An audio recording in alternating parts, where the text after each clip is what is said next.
How did you first get word that a person involved in a plot to blow up the New York subway system was in your area? It's an interesting story. I was actually in my backyard. It was Labor Day, 2009. I had a couple of friends over, including the criminal assistant special agent in charge for the field office, and we were having burgers and a couple of beers, and I get a phone call from the national security assistant special agent in charge saying, we just got this word out of headquarters that we have a guy in Denver who's in communication with a known email address in the Fatah region of Pakistan. And this email address resolves back to the operational commander for Al-Qaeda.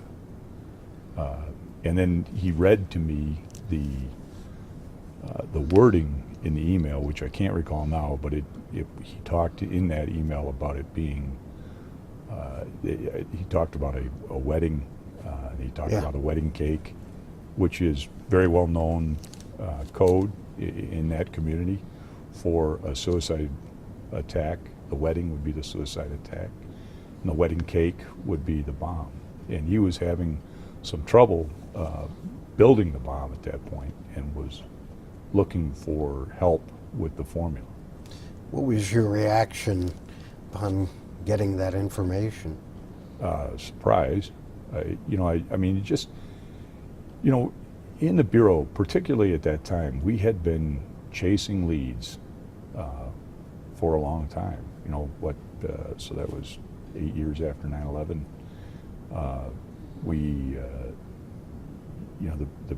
The Bureau's position was that we couldn't afford not to chase every single lead that came in, which meant that we drilled a lot of dry holes. Every time these things would come in, we would put a lot of resources into them and run them out. When this came in, it was clearly something different. It was pretty clear to us early on that this guy was the real thing, and it's not the sort of thing that you expect to happen in Denver, Colorado. You think about it being more in New York City or Washington, D.C. or somewhere else, but here he was in Denver, and we jumped on him. What happened then? So we did a lot of really good investigative work, figured out what we could about him using the tools that were available to us. We put 24-hour surveillance on him and all of his known associates, all of his family members. And then 2 or 3 days into that is when he rented the car and drove to New York. So we basically chased him across country. What went through your mind then when you saw that he was headed to New York? Did you know at that point about the plot? We did not. And at that point, we didn't know what his plan was. We knew he had a plan. We didn't know if he was running from something or if he was running to something. At the time, we were coming up on the anniversary of 9/11. One of the things that we were very concerned about at the time was the ambassador, the Pakistani ambassador to the United States, was speaking at the cell at a 9/11 commemorative event, and we were pretty concerned about that as being a potential target. Mm-hmm. We had a lot of resources, both from, so we had all of our guys, focused on that. But in addition, Governor Ritter had provided some state troopers to help us out, and Jerry Whitman from DPD had given us a whole bunch of DPD officers. So probably wasn't something that you would have noticed at the time, but there were a whole lot more police officers at that event than at most normal events. So when he left your area, did it get picked up by the FBI further on, and what happened here? So our teams followed him, I think, probably halfway across the country. I think we probably followed him all the way to the Ohio border, where we passed him off to another team. And then they took him into New York. Here in Colorado, for the several days that he was in New York, here in Colorado, we were trying to figure out what his network looked like here in Colorado. We were trying to figure out if there was a target in Colorado, because we still didn't know what his target was at that point. And like I said, there was a great deal of concern that he was running from something. That was our concern, right? That he was trying to get away because something bad was going to happen here. And, you know, from the perspective of the Denver FBI and our local law enforcement partners, you know, our primary task is to protect this state and make sure nothing bad's going to happen in this state. And so that's what we were focused on. Then when he got to the George Washington Bridge, was that a random stop or no? No. I didn't think so. It's been characterized as that, though. Right. Right. Yeah, so, I mean, clearly we wanted to make it look like a random stop because we don't want him to know that we're on him at that point. We want to know what his plans are. We want to let it play out under very, very tight surveillance. But the stop at the bridge was planned. And I assume the same for the towing of his car by his apartment. It was illegally parked. It was illegally parked. But we caused it to be towed. And it revealed a lot of information. Well, so the big thing in that in the car was his laptop computer, and so we got a hold of his laptop and we imaged it, and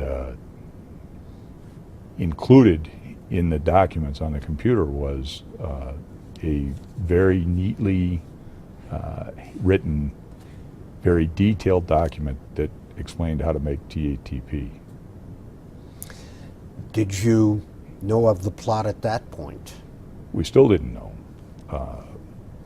And it's funny because I think internally there were some folks in the Bureau who still thought that maybe this isn't what it appears to be. Maybe this is just another dry hole we're drilling. But when we found the recipe for TATP, you know, even the most cynical guys bought into the idea that this was the real thing. This guy was making explosives. And I should add that at the same time we'd identified a couple of stays he'd made at those, at one of the extended stay hotels in Aurora, and we found high level concentrations of hydrogen peroxide in the ceiling. Yeah, the vents. So, you know, part of that process is to boil down hydrogen peroxide, and that causes obviously the stuff. How to get did you caught. find the beauty supply store where he purchased this?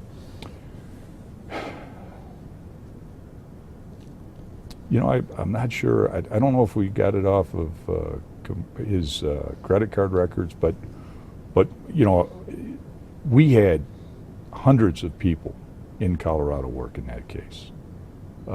We had a whole lot of help from our partners here. The state patrol was very helpful. Aurora, Denver, all the members of the Joint Terrorism Task Force. In addition to that, the Bureau had sent a couple of hundred people to Denver to support us in the investigation. At what point did you learn that this was a plot to commit suicide bombings on the New York subway system? Well, so the details of the plot came slowly. So in New York, they executed search warrants on the places that he was staying. So it wasn't his residence, but his places he was staying with friends, and found a bunch of brand new backpacks that had been purchased. Right, that's a clue. And then I think that as we went along, and as after he came in and started to cooperate, he gave us the exact details of what his plan was. But I think before he said it, I don't think we knew for certain what it was that he was planning to do. And that happened in Denver, where he came in. First, you had to trace him back to Colorado. After his car was towed, he got nervous. Right. So he actually flew back to Colorado on his own from New York. So he bought an airplane ticket and was flying home. You were on him then? Yeah. So he wasn't alone on that flight. Then he went to his apartment where he had family members and was certainly under surveillance then. Yes. We talked to him at his apartment, and of course he denied everything and continued to do so. What did you do then? Well, so as I try to piece together, I look back, this was a long time ago, but I look back and I remember that the media was on him pretty hard, and the media was on us pretty hard. I mean, it was probably the most intensive media coverage, anything that I had ever seen in my law enforcement career. And frankly, I think that the intensity of the media coverage had a lot to do with us breaking this case. And what I mean by that is, I think that he felt such intense pressure from the media that he felt like he needed to try to explain himself and talk his way out of it. And so he volunteered to come in and talk to us in the FBI. And he came in, I don't recall the exact day, but the day that he came in, once we had him in the office, we executed search warrants at his residence and at his uncle's residence, which was, he'd lived with his uncle previous, and we searched both residences. What was found there of interest? There wasn't a lot that we found. He had destroyed most of the evidence. We did, as I recall, we did find some traces of chemicals at his uncle's residence, the place that he had stayed previously. In the sink trap. Yeah. I think there was some stuff of value found, but it wasn't like we found a trove of evidence. He had an opportunity to destroy anything really obvious. He went into the Denver FBI office. Did he come out? He did. He did. But then he was charged with lying to federal agents. Yeah, so he came in, I think, as I recall, he came in 3 times, three successive days. And was generally cooperative. I mean, he told us pretty early on that he was an Al-Qaeda operative. Your reaction? Well, by that time we knew it. We were surprised that he admitted it, but it was something that we already knew. And we wanted to keep him talking to us because even at that early stage, he was providing us with valuable information about where he was training, where he had received training in Pakistan, and kind of what his directions were. And he was reluctant early on to identify any of his co-conspirators, but we talked to him. I believe it was 3 successive afternoons, and each time we would sneak him out of the building so that he wouldn't have to run the gauntlet with the media, because it was to our advantage to keep him talking and not create any situation where he would want to stop. But at the same time, wasn't the plot evolving? No, I think by that time, he had abandoned the plot by that time. In fact, I think by the time he flew back to Colorado, he had abandoned the plot. But there were two others still at large. There were, but he was clearly the ringleader. And he was, so keep in mind that he was the cooker, right? He was the guy that was making the bombs. They couldn't make the bombs on their own. So I think that when he came back, he had abandoned the plot. He didn't initially cooperate, though, because he was charged with lying to you. He cooperated to a degree for 3 days. And then he stopped and went silent, which is why we ended up arresting him. What was he like when he agreed to cooperate with you? I think that that's a question best answered by the guys who did the interview with him. But my impression of him was that he was he was a pleasant young guy. I mean, he was very courteous, respectful. But he wanted to kill Americans. Absolutely, which is kind of the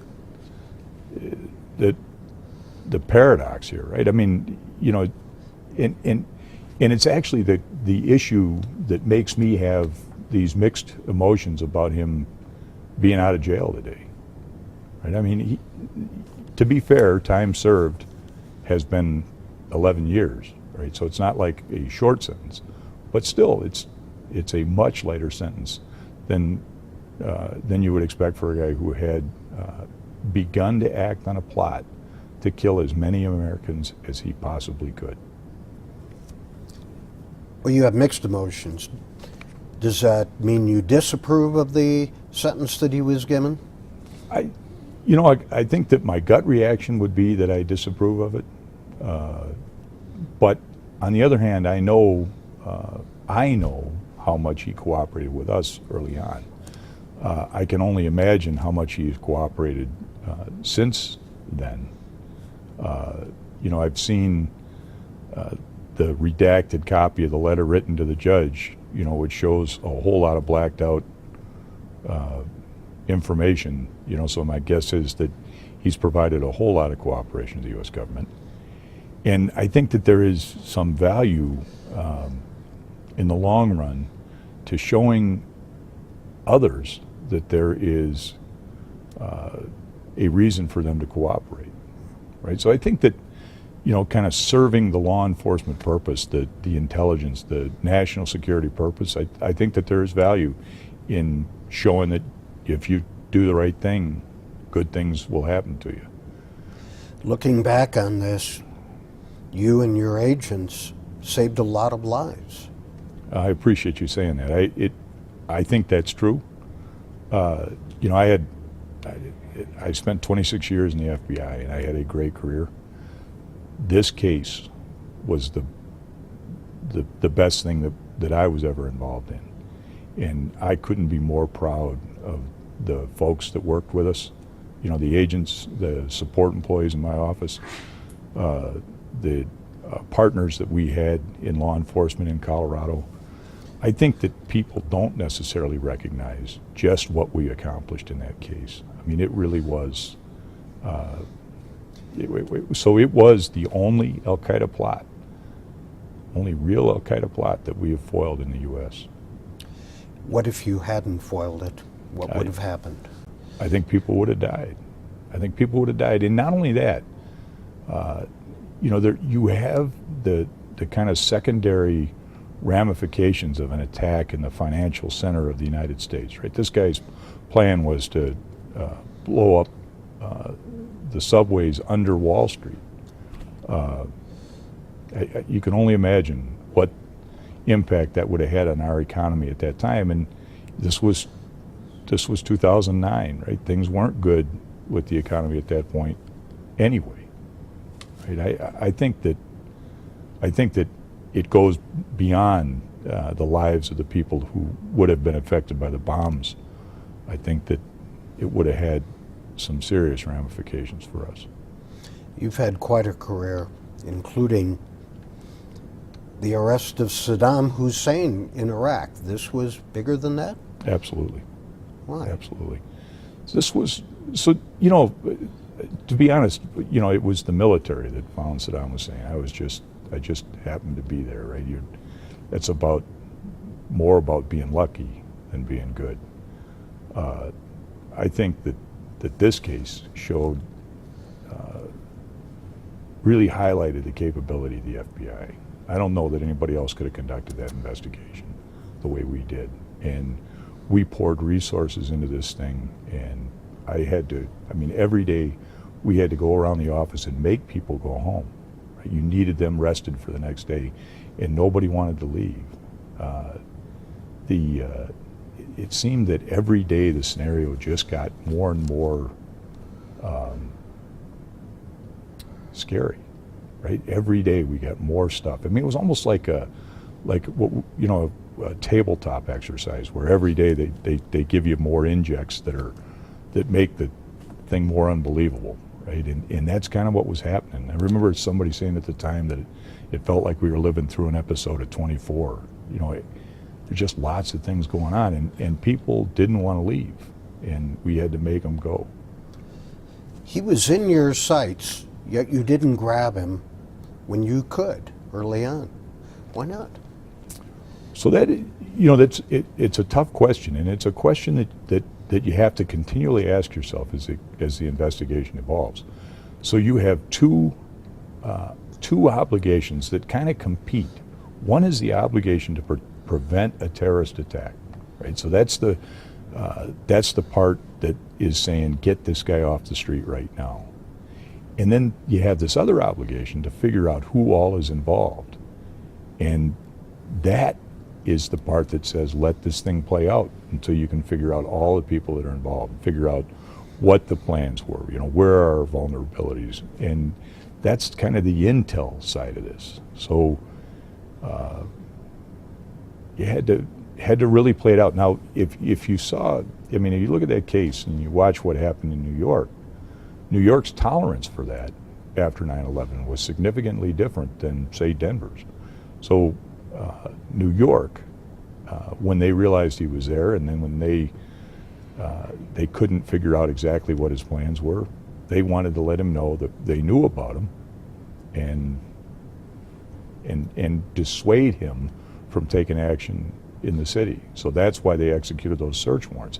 And they did it in a very high-profile manner, right? They used SWAT teams to secure the buildings. They went in and they did the search, all in a manner to let him know, hey, you know, we know you're here, we know you're planning on doing something bad, and you need to know that you're not going to succeed here. And that was kind of the view in New York. I just changed up. Can you say that again? Sure. Yeah, look at me. So this was the greatest single case I ever worked on in the Bureau. And frankly, I had a great career, so I think that says something. It was just an honor to work with the people that I worked with on this. The cooperation, the support that I received from the law enforcement community here in Colorado, from then Mayor Hickenlooper, from Governor Ritter. I mean, it was just a tremendous experience, and something that I really wish there was some way we could highlight all that was done. Just, it's a great story, and it should make Coloradans feel pretty good about their law enforcement community. But at the same time, when you see last week him being sentenced to pretty much time served, does that make you mad? You know, it doesn't make me mad, because I've been through this enough, and I know that sentencing is really outside of our control. What we can do is is conduct the investigation. We can interrupt the attack. We save lives by stopping him, and the judicial system works out sentencing. Sometimes you get sentences that are stronger than you expect, and some that are less than you expect. But again, I do think that there may be value in a lighter sentence for him in light of his cooperation, just from the message that it sends, that perhaps it's in your best interest to cooperate.